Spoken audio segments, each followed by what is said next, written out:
دست خودت نیست، میدونم.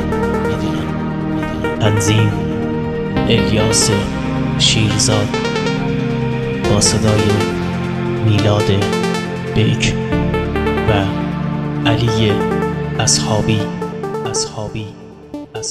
وقتی که تنهایی میاد حس میکنم که بی کسم، ترانه ها میسوزن و بریده میشه نفسم، ثانیه ها نمیگذرم، هیچ موقع فردا نمیاد، دلم دیگه زندگی رو با این همه درد نمیخواد.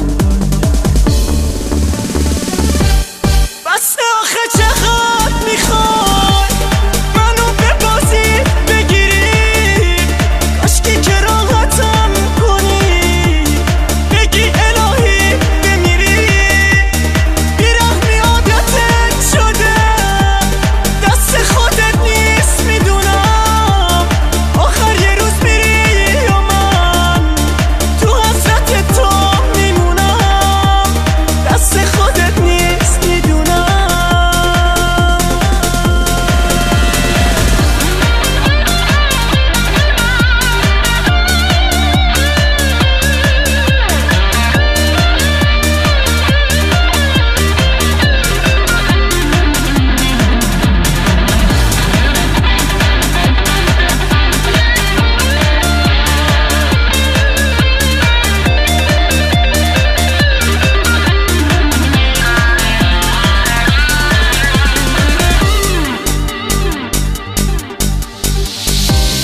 لعنت به اون دل سیاه،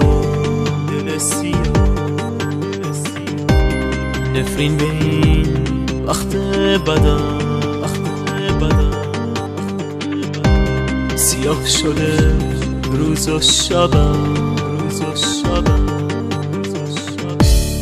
اسیر و در به در شدم.